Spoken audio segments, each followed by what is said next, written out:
He turned to me, ancient and brutal and unyielding. My family won't last a month without me.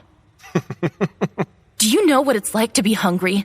Do you know what it's like to not know when your next meal will be? Your family is alive and well cared for. You think so low of fairies that you believe I'd take their only source of income and nourishment and not replace it?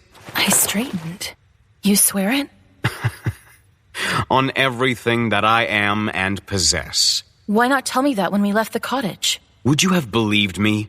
Do you even believe me now? Tamlin's claws embedded into the arms of his chair. Why should I trust a word you say? You're all masters of spinning your truths to your own advantage.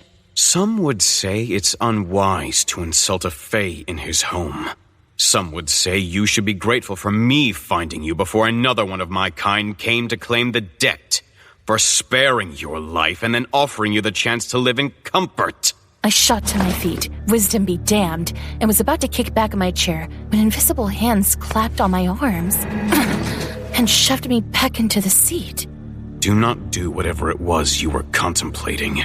I went still as the tang of magic seared my nose. I tried to twist in the chair, testing the invisible bonds, but my arms were secured, and my back was pressed into the wood so hard that it ached. I glanced at the knife beside my plate. I should have gone for it first, futile effort or no. I'm going to warn you once, only once, and then it's on you, human. I don't care if you go live somewhere else in Prythian, but if you cross the wall, if you flee, your family will no longer be cared for. His words were like a stone to the head. If I escaped, if I even tried to run, I might very well doom my family. And even if I dared risk it, even if I succeeded in reaching them, where would I take them?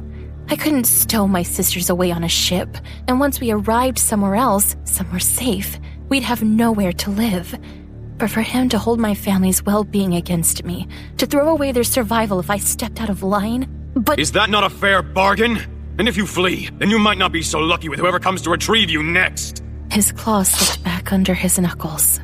The food is not enchanted or drugged, and it will be your own damn fault if you faint. So you're going to sit at this table and eat, Feyre, and Lucian will do his best to be polite. He threw a pointed look in his direction. Lucian shrugged. The invisible bonds loosened, and I winced as I whacked my hands on the underside of the table.